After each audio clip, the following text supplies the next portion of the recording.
Hello everyone and welcome to another wonderful game you guys suggested from the penultimate round of this year's UzChess Cup. It's Alexey Sarana versus Javokhir Sindarov, and the funny part about this game is that it's a classical game, but Sarana spent almost zero time on the clock. The first time he thought about the move was the moment where he was already winning, and it was just about time to wrap things up. And also that will be the moment where you guys will pause the video and help Alexey win the game here. It's an old game, happened like a few days ago. That's why I'm telling you in advance what happened. But that's I mean, it's not what happened. It's how it happened. So let's check it out. Alexey with white opens with pawn to d4. We have a very theoretical line: knight f6, c4, pawn to e6, knight f3, and d5. The queen's gambit declined is on the board. Knight to c3, c6, the semi-Slav defense, and bishop to g5. We have pawn to h6, the anti-Meran gambit,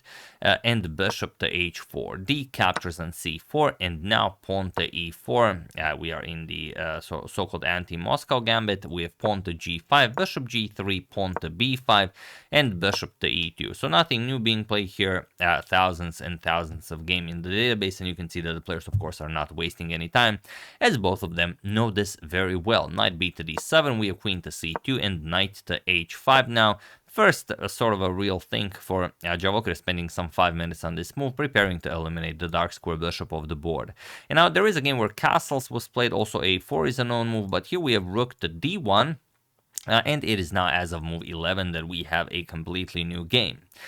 Bishop to b7, first real thing of the game, 20 minutes for bishop to b7. We have pawn to d5, Alexey strikes in the center, knight captures on g3, another 20 moves think. We have h captures, c captures on d5, e captures, and knight captures on d5. We have bishop to g7, sort of fianchettoing both of the bishops, and now knight back to e3, and the queen to a5 check, another 20 move thing.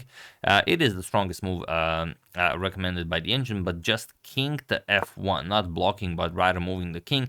And you can see that Alexey still isn't spending any time, so he is still well within his preparation, or he's just finding moves incredibly fast. We have rook to d8, and now knight to f5, and you can see now an hour and 30 minutes on the clock, still not wasting any time. The bishop is attacked. King to f8, this is the only move that holds the position for Javokhir. He played it fairly quickly, and now rook to d6. Still an hour and 30 minutes on the clock. We have pawn to g4, attacking the knight here, as all of these pieces are going after that h6 pawn. And another thing that's very important is that the knight is covering g7 and e7. So that black king, if he gets checked along the back rank, that is checkmate. And now, first real thing of the game, knight 3 to d4. Probably he was considering to eliminate the bishop maybe first, but he goes for knight 3 to d4, and now comes bishop to e5. And you can see that now Javokhir is down to 2 minutes on the clock, Alexey an hour and almost 15 minutes on the clock. And his position is completely winning here, but you have to find one move that you would not expect to be the winning move at all here. Like, you will probably look every other move except this one.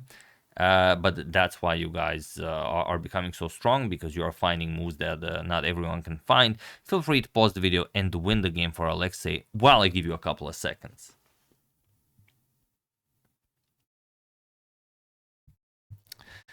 So for those of you who were able to do it, congratulations on finding this move. Could be one of the hardest I've ever posed. And for those of you who just want to enjoy the show, it is queen to c1. The only move that wins, believe it or not. I know you don't believe me, but it is true. Now, I'm going to show you what happens if you, let's say your rook is attacked. Let's say you just pick up the h6 pawn. Surely this is winning. Well, okay, black trades. We have captures, and black goes knight f6. So what do you play here? Okay, these two squares are covered. Let's give a check. Rook h8 check. The knight blocks. Knight to g8. And how do you continue?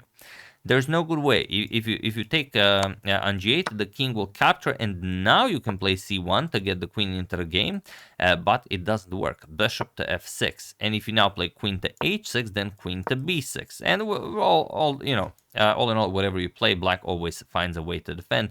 Black is up material, black will be winning the game. However, if you start this with queen to c1, like Alexey did here, now your position is completely winning. And what's the problem with capturing the rook? Well, if you capture the rook, then rook captures on h6 happens, and it comes with a terrible threat of rook captures on h8 checkmate. Remember, the g7 and e7 are covered by the knight. So let's say the rook moves, now you capture the bishop on d6. Okay, rook back to h8, again you offer a trade. Again the rook moves, queen to f4. And now there are many moves you could attempt here, but yeah, I mean, there's no good way to, well, like, how do you defend queen d6? That's just going to be checkmate. Again, the king can't go anywhere. You can go here, and then queen to e7 will be checkmate. Or if you move the knight to, let's say, control this with the rook, then knight to e6 check. You can even sacrifice material here. You have captures, knight to d6 check, king to e7, rook h7 check. And that's it. Rook g7, rook captures will be checkmate.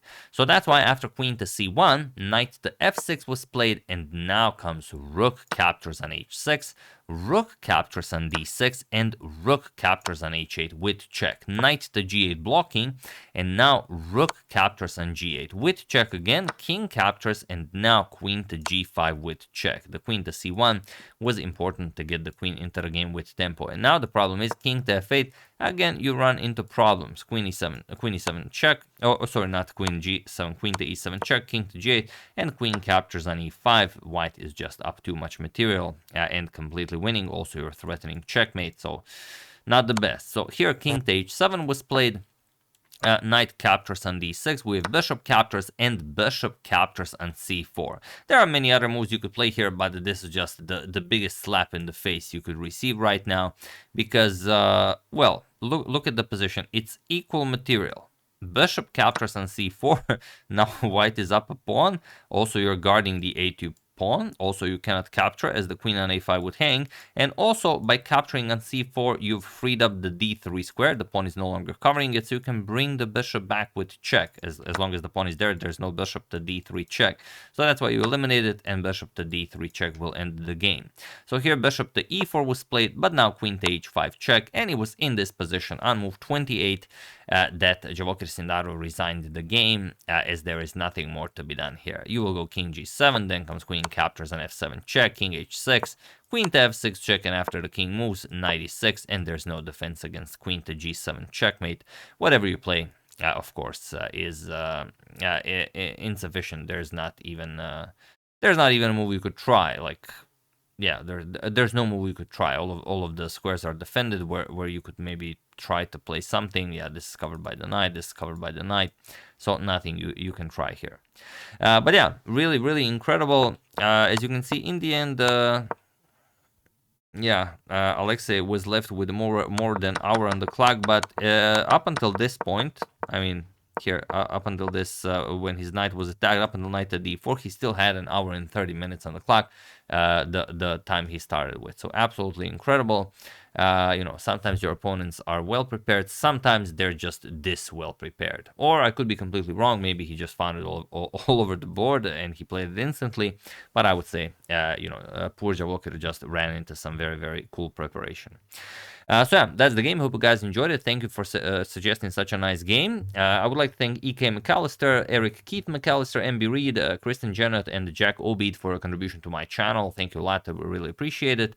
As usual, you can check 2 of my previous videos here. Thank you for watching, and I will see you soon, continuing to check up on your wonderful suggestions and whatever else happens in the chess world.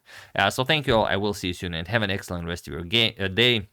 And I'm now off to watch Croatia versus Albania, the football match, as I'm from Croatia. So here we are hoping that Croatia wins, but we'll see how it goes. See you soon.